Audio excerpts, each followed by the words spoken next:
Mesdames et messieurs, bonsoir et bienvenue à cette émission de On s'en parle.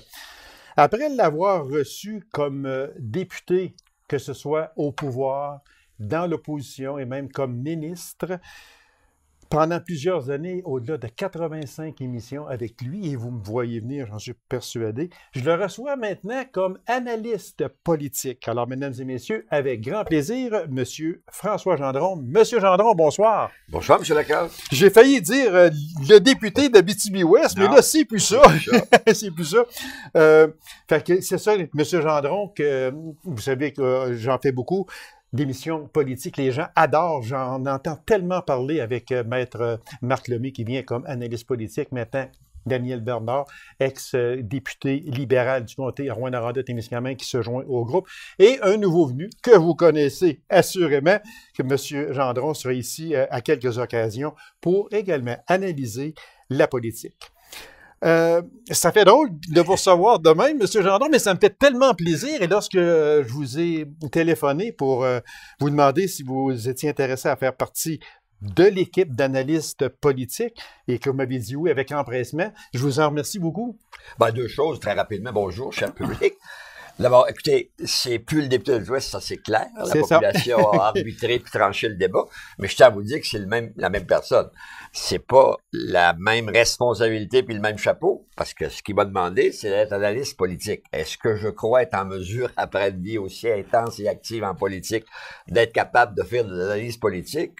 Permettez-moi de dire que oui, je crois que je peux faire de l'analyse politique objective. Mais avec la personne, ses valeurs, ses principes. Alors, moi, je ne changerai pas. C'est le même bonhomme, mais dans une autre responsabilité totale. J'aurai la même intégrité, la même franchise, la même transparence. Moi, je tiens à vous le dire parce que c'est des valeurs importantes. Alors, je quitte pas mes principes, mes valeurs pour faire de l'analyse politique. Et si jamais vous trouvez, ben faites des commentaires à qui de droit, puis on se corrigera. Et voilà. Ben, voilà. Parce que, comme vous le savez bien, Monsieur Maître Marc Lemay était député du Bloc à Ottawa. Comme je l'ai dit, Monsieur Bernard était député libéral dans le comté Rouyn-Noranda-Témiscamingue et Monsieur Gendron qui a été 42 ans à l'Assemblée nationale. Ce n'est pas de la petite bière, comme on dit, 42 ans à l'Assemblée nationale à défendre les couleurs du Parti québécois. Comment va la retraite, Monsieur Gendron? Ouais, on s'y fait, ça va de mieux en mieux, rapidement pour le monde, là, qu'est-ce que vous voulez. Moi, j'ai trouvé ça un peu dur immédiatement les mois d'octobre, novembre, décembre, parce que c'était encore trop frais. Mm-hmm. Mais là, depuis la nouvelle année 2019, je suis à la retraite, mais à la retraite active, un peu de bénévolat, un peu d'implication. Demain, je vais être au Matin en Or pour commenter des situations liées historiquement à l'agriculture, mais à leur demande. J'ai plusieurs demandes de toute nature. Alors, je vais demeurer actif, je vais demeurer intéressé. Rassurez-vous, j'écoute malheureusement encore les nouvelles tous les soirs. Malheureusement. Non, mais c'est juste pour vous dire que j'ai resté... Oui. On peut pas... Vous êtes resté dans le pattern, comme on dit. Ça, on ne se décroche pas de ça, là. C'est plus de la moitié de ma vie. C'est plus de la moitié de ma vie en politique active. Oui. Très intense. C'est ça. Et la politique au sens d'un État normal qui doit prendre des décisions pour le mieux-être de la collectivité, voilà. Ça changera pas, là. Et moi, je vais garder de l'intérêt, puis ça va me faire plaisir de faire les commentaires appropriés. Parce que, puis là, je termine là-dessus, je suis convaincu qu'il n'y a pas un citoyen qui n'est pas meilleur citoyen quand il en sait un peu plus sur ce que j'appelle des gens qui ont vécu là-dedans, et qui ont la franchise de faire une analyse objective. C'est ce que je vais essayer de faire. Et une analyse objective, ben, ça nous permet de tirer la politique vers le haut. On est dans la noblesse politique quand on fait de l'analyse. Exactement. On n'est pas dans la partisanerie bête, tranchante. Après moi, le déluge. Après ma formation, il n'y a pas d'autre. C'est pas ça, il n'est pas question de ça. Bon. Merci de cette mise au point, M. Gendron. On va commencer avec une personne que vous avez bien connue, j'en suis persuadé. Elle était du même parti que vous. Je dis elle est rendue indépendante aujourd'hui. C'est le départ de Catherine Fournier. Après seulement 5 mois où elle a été élue comme membre du Parti québécois. Puis, après seulement 5 mois, elle tourne son chapeau de bord, comme on dit, son capot de bord, puis elle dit « Je m'en vais, je ne cadre plus dans ça, je me vois plus là-dedans. » Juste après 5 mois seulement. Moi, là, en décor, moi, j'en suis un qui suit beaucoup la politique, puis tous ceux à qui j'en ai parlé, qui m'en ont parlé, qui suivent la politique, M. Gendron, vous la connaissez, mais à peu près personne comprend son geste. C'est quoi pour vous ce geste-là? Rapidement, je pense que moi, je la connais très bien. Je fais grâce de tout l'historique, là. Oui. Pas nécessaire. Et c'est clair qu'à un moment donné, il faut être précis sur une question. Je comprends pas sa décision, même si elle est personnelle et je la respecte, parce que c'est un déni des valeurs démocratiques en ce qui concerne François Gendron. On peut pas porter un dossard, et le dossard qu'elle portait, c'était « Je me présente comme député de Marie-Victorin, Parti québécois ».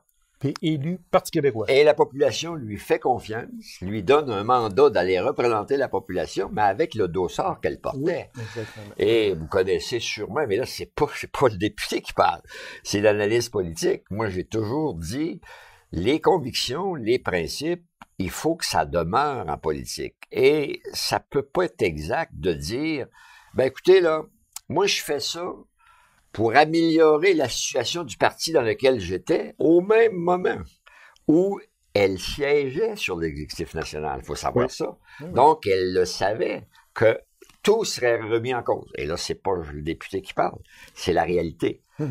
Et après, une défaite aussi grande que celle que le Parti québécois a subie, il faut absolument revoir tous les paramètres, les structures du parti, l'article 1, être ensemble. Et elle le savait. Donc, conclusion, c'est bien dur d'être crédible. Moi, c'est pour le mieux-être de la formation politique auquel j'appartenais que je fais ça, mais je quitte la chaloupe.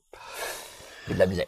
On quitte la chaloupe, on laisse les rames de côté où, au moment, on manque de rameurs déjà. Exact. Puis, on quitte la chaloupe, on laisse les rames de côté, puis on s'en va. Avec les conséquences qu'elle savait que ça l'avait sur la suite des choses. Et voilà, exactement. Donc, tu creuses davantage. Très intelligente. Excessivement. Moi, je répète, là, j'ai pas de trouble avec les compétences de ce jeune-là. C'est un phare extraordinaire pour le futur, comme jeunesse, détermination, participation, parce qu'elle est jeune, mais ça fait déjà 15 ans qu'elle en fait. Voilà. Oui, exactement. C'est ça. Mais justement, ça ajoute au dilemme par rapport à l'analyse. Voilà, exactement. Parce que si on se reporte au 1er octobre dernier, si Mme Fournier, dans Marie-Victorin, s'était présentée sous le titre indépendante. Moi, là, je siège comme je veux être indépendante, tout simplement. Je ne fais pas partie directement du Parti québécois. Je veux siéger indépendante. Élisez-moi. Est-ce qu'elle aurait été élue? Vous savez bien qu'on ne peut pas présumer, mais écoutez, on peut analyser. On peut analyser. Voilà. Et l'analyse objective m'amène à la conclusion que non.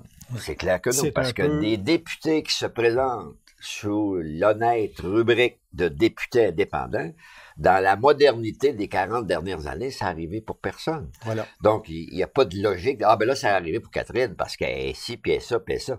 Elle est ci, puis elle est ça, avec le dossard qu'elle portait. Selon vous, M. Gendron, peut-être une question un peu difficile, allez, mais est-ce qu'il pourrait, je dis bien pourrait, avec un gros P, y avoir du Jean-Martin Hossan en dessous de ça, et je rajoute à ma question la fondation d'un autre parti politique, puis j'espère que non, parce que là, il y en a des partis indépendantistes un petit peu trop. Là. Bon, réponse non, parce qu'à un moment donné, ça, pour faire une affirmation comme ça, votre question est en aide avec mon interrogation, mais il faut qu'il y ait un minimum de crédibilité. La concernée a dit à peu près 100 fois, parce qu'elle a fait des entrevues le lendemain puis le surlendemain, on n'a entendu plus parler. Là, mais... Non, c'est... Non, mais elle a fait pareil beaucoup. Oui, et elle a dit toujours... Ça serait une erreur monumentale de créer une autre formation politique pour porter le même dossier d'un Québec complet, normal. Et là, c'est les mots de Catherine, c'est pas les mots de François Gendron. Alors, ça peut pas marcher. Donc, non. Et moi, j'ai jamais entendu Jean-Martin Hossan qui aurait quitté le parti pour venir au PQ après en avoir fondé un, puis retourner par fonder un autre. Nationale qui n'a pas marché du tout, qu'il y a eu une défaite astronomique en plus de ça. Il est parti. Moins de 1%. C'est ça, puis il s'est en allé en Angleterre, je pense, si ma mémoire est fidèle, c'est ça. Il est revenu. Disons que c'est loin d'être mon meilleur, parce qu'il me semble que avec tout ce qu'il a fait, puis ça a représenté, je pense que la population lui a passé le message à ce moment-là. Est-ce qu'on peut dire, M. Gendron, pour terminer avec Mme Fournier, est-ce qu'on peut dire que, et c'est un journaliste qui m'a mis la puce à l'oreille, est-ce qu'on peut dire que Mme Fournier a dit tout haut ce que beaucoup de personnes pensent tout bas, dans ses raisons de quitter? Ben, moi, je pense pas, on peut pas le prendre de main, c'est trop facile. Est-ce que si vous aviez dit, est-ce que la population arrive peut-être à la même conclusion que le temps est venu de recentrer, repositionner l'entièreté du programme de ce parti-là? La réponse est oui. Elle savait que c'est ce qui arriverait. Le Conseil national qui a suivi est arrivé unanimement à cette conclusion-là. Oui, donc ça, c'est plus honnête de dire ça. C'est pas que ben du monde dit la même chose qu'elle a dit.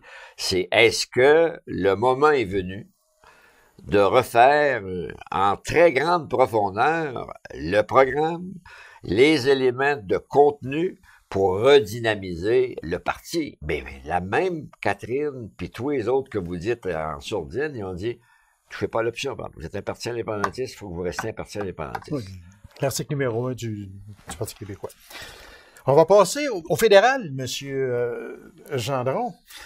Moi, j'aimerais avoir votre opinion sur l'affaire Raybould, SNC-Lavalin, M. Botts, Mme Philpott, et comment le premier ministre actuel a pu gérer cette crise-là. Est-ce que c'est une crise qui a fait extrêmement mal au Parti libéral, qui peut peut-être même jouer le poste de M. Trudeau, qui a, soit dit en passant, et même ses conseillers l'ont dit, il a très mal géré l'affaire Raybould, SNC-Lavalin. Moi, j'aimerais avoir votre opinion sur ça. Ben, mon opinion, quand il y a unanimité sur l'analyse toujours de la situation, est-ce qu'il y a eu une inadéquate gestion de ce gros problème réel? La réponse est oui. Mais il faut revenir au fond de l'affaire. Est-ce que d'avoir une volonté, tout en pénalisant les irrégularités de nature criminelle, s'il y en a eu, à date, il n'y a aucune information qui va dans ce sens-là. Mais moi, je peux pas me déguiser aujourd'hui parce que je suis plus en politique active, pas plus comme un juge pour la dimension d'un procureur de poursuite aux criminels. Mm-hmm. Mais c'est toujours de composer avec les données qu'on a.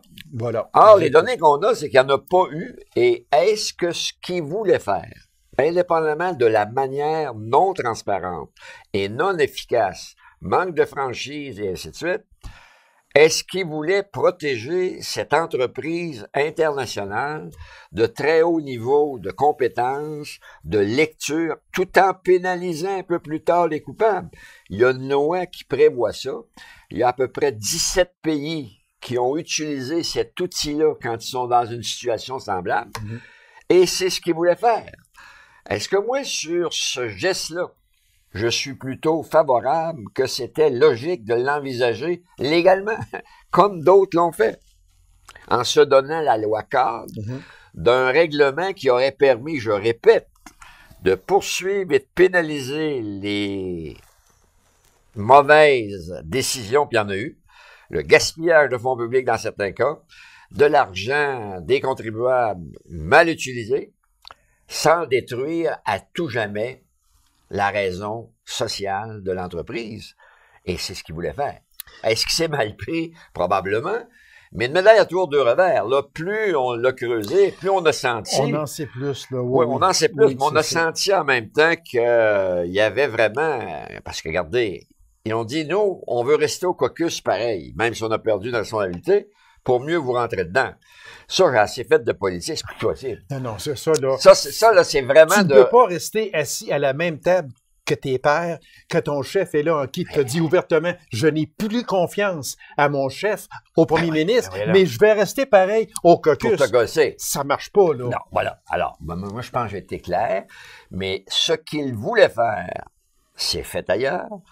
Et c'est parce qu'il y a des conséquences dramatiques pour les contribuables, tant canadiens, quand c'est une fer de lance internationale. Et en passant, le volume d'emplois majeur, si elle culbutait l'entreprise, ils sont au Canada bien plus qu'au Québec, oui, bien plus à l'étranger. Oui, c'est sûr. Donc, on enlève l'image du Québec à l'étranger, du Canada à l'étranger, d'une firme qui a fait des dossiers extraordinaires d'envergure, ainsi de suite.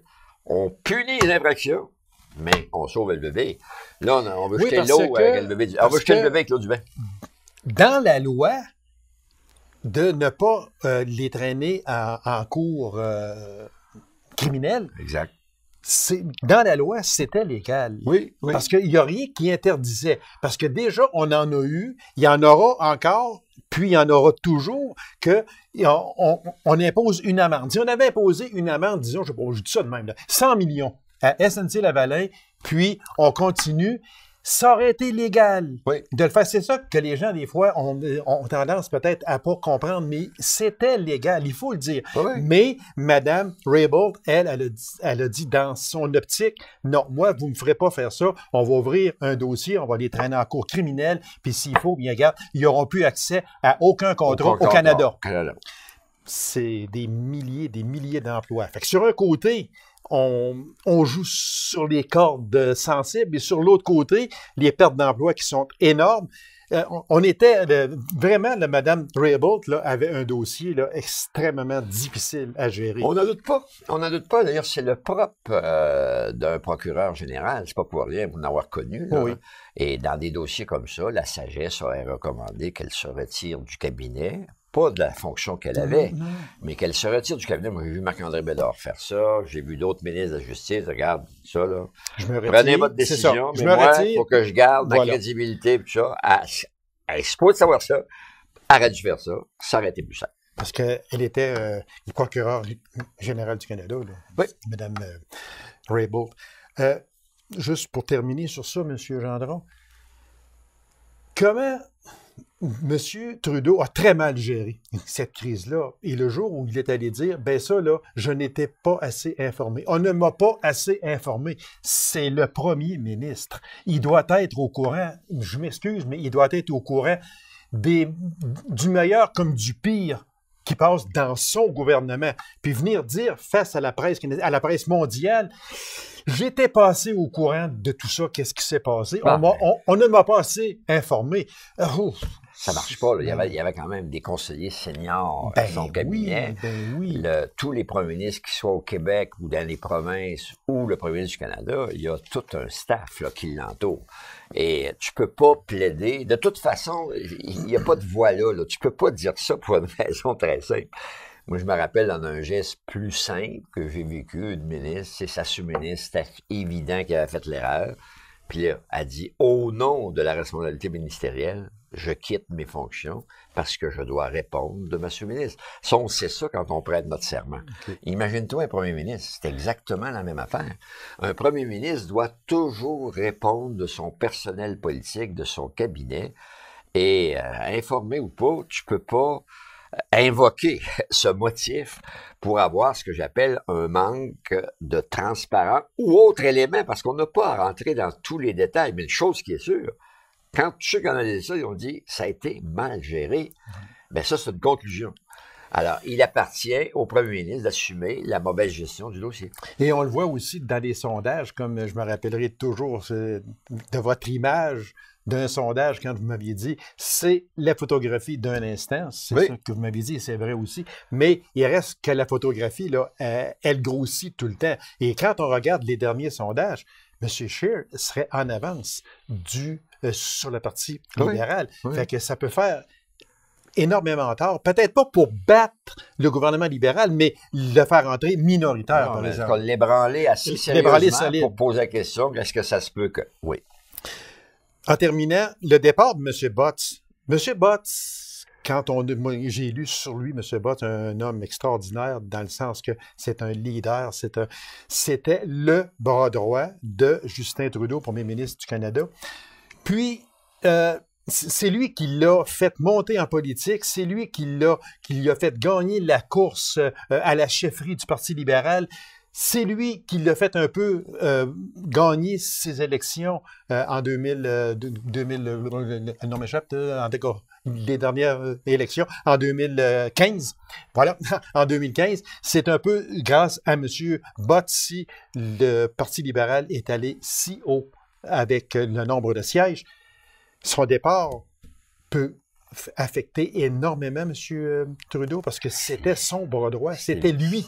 C'est évident, c'est plus que son bras droit. Il a tout dit lui-même, M. Trudeau, de M. Bott, ce que vous venez de dire, et il en a ajouté, quand un conseiller qui, aussi fort, est devenu un ami personnel, est devenu un confident, est devenu presque, en partie, un dédoublement de personnalité du premier ministre, tu peux pas balayer ça du revers de la main et dire, bon, ben, il est parti pour m'aider. Ça, c'est ça aussi, il faudrait creuser ça davantage, mais moi, j'aime pas mettre beaucoup de temps sur des situations qu'on peut pas corriger. On peut pas la corriger. Lui, puis je pense qu'il était honnête quand il a pris cette décision-là. Ben, regarde, moi, là, peut-être que j'aurais dû t'en parler davantage, puis t'accrocher, puis dire, écoute, là, c'est majeur. Ça risque d'être majeur. Puis il l'a pas fait. Donc, qu'est-ce qui a trotté dans sa conscience? Je le sais pas. Mais après ce qu'on a vécu, manifestement, je crois pas que c'était le geste à poser et prétendre qu'il aidait son premier ministre en quittant le bel navire lui aussi. Exactement. On va revenir au Québec, oui, M. Gendron. Je pense que c'est une première. Je n'ai pas fouillé là, beaucoup, mais syndicalisation des employés de Québec solidaire. Comment vous expliquez ça? Ben, moi, j'étais surtout... l'explication est assez facile. Les autres, ils prétendent que c'est toujours mieux où que tu travailles, que les conditions de travail de personnel soient encadrées par une convention collective. Est-ce qu'ils ont le droit de penser ça? Bien sûr. Là où je trouve que c'est compliqué, c'est comme quelqu'un qui dit, moi, je vais avoir la même fonction qu'un certain nombre de gens l'ont, mais je veux pas vos règles. Ben là, il faut y penser 2 fois avant.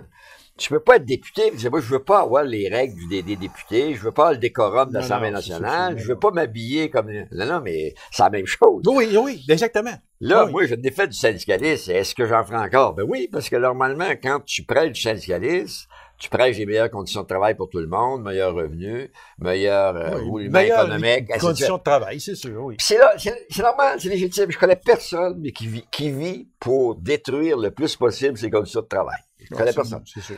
Mais là, ils sont en politique. Et en politique, regarde, moi, je le compte, mais ça fait partie de l'analyse. Je loue à quelqu'un mon appartement, à travail d'un cabinet temporairement. 3 semaines après, sa patronne dit, t'es pas celle que je croyais que tu étais. Out. Ça va marcher de même pareil, tu sais, veut dire. Alors là, tomber dans des griefs, tomber dans des revendications, c'est pas pour rien qu'il y a une classification d'employés dans la fonction publique. On dit syndiqués, non syndiqués, les cadres ont des contrats de travail normaux, intelligents, mais pas syndiqués parce que ça peut présenter toutes sortes de difficultés. Eux, ils ont décidé de l'offrir à leur personnel soutien. Ça les regarde. Mon réflexe, par exemple, c'est de vous dire, c'est sûrement pas régulier, c'est pas une habitude, et là, ben, tu te distingues, et là, on verra que c'est juste pour se distinguer, et comment ça va être viable. Comme un peu ils ont fait avec leur habillement, etc. Il n'y a pas de loi écrite, ce sont des lois non écrites, mais se présenter dans l'enceinte de l'Assemblée nationale, on va arrêter là. Oui, parce que c'est clair. Il y a des affaires qui sont claires avec 2-3 mots. Oui, exactement. Et c'est le cas présentement sur cette situation-là, parce que si c'était ce que j'appelle la dimension courante, régulière, ben moi j'aurais lu là-dessus, la moitié des parlements dans le monde, que le personnel politique est aussi syndiqué que le personnel non politique. Mais moi, ce que j'ai appris, c'est que il y a toute la question aussi de la confiance, de la fidélité dans le dire. Dire à quelqu'un, bon, tu fais un grief, puis on ira plaider le grief. Est-ce que ça se peut qu'il y a des affaires qui sortent dans la plaidoirie du grief et voilà, qui viennent altérer complètement ta capacité de faire ta job? La réponse, c'est oui. C'est ça, exactement. Alors, moi, quand j'ai le mandat de l'électorat, c'est pour exercer le mandat en totalité sans contrainte. Et voilà. Fait qu'on va laisser aller cette syndicalisation-là, puis s'ils l'obtiennent, d'accord. C'est leur problème, c'est leur bébé.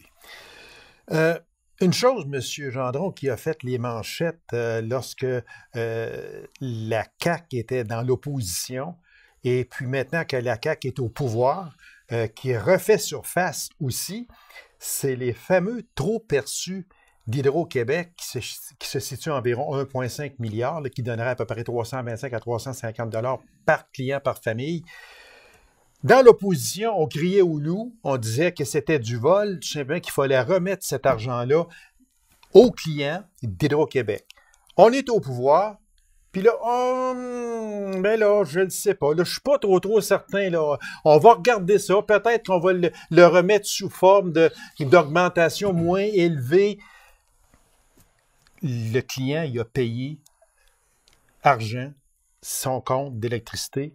Si vous en avez trop chargé, remettez de l'argent au client. Moi, je le vois comme ça. Je n'ai pas peur et je n'ai pas honte de le dire. Mais ce trop perçu-là, maintenant que vous êtes rendu, et je parle du gouvernement caquiste, maintenant qui est au pouvoir, que c'est pas sûr qu'il y en a peut-être une petite partie. On ne le sait pas. Ben, très simplement, mais toujours en termes d'analyse, il y a deux éléments que je voudrais souligner. Lorsqu'on est dans l'opposition et qu'on prend position sur un élément que vous venez de décrire, ça démontre comment ça prend de la rigueur. Ça prend un dossier, ce que j'appelle, qui a été fouillé, analysé. Et si on arrive à la conclusion que vous venez de résumer, il y a un trop perçu.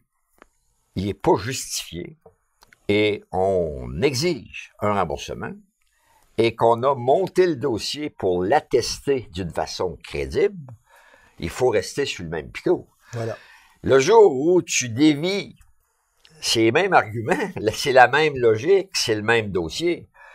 C'est très fragile dans l'opinion publique, avec raison, et j'espère que ça va rester fragile. Les prises de position sur des éléments de principe, que tu sois dans la position au pouvoir, si le principe est le même, tu dois garder tes convictions. Exactement. Alors, tu as crié au loup de remettre lorsque tu étais dans l'opposition. Tu es maintenant au pouvoir. Tu te dois de remettre. De remettre si vous avez trop chargé aux clients, je parle d'Hydro-Québec, si vous avez trop chargé aux clients, parce que je pense qu'entre parenthèses, là, si vous ne payez pas votre compte d'Hydro-Québec, il y a 50 000 mauvais payeurs. Et j'aime pas ça, le mot mauvais payeur, parce que très souvent, ce sont des personnes qui ne sont pas capables monétairement de payer. Ils voudraient payer.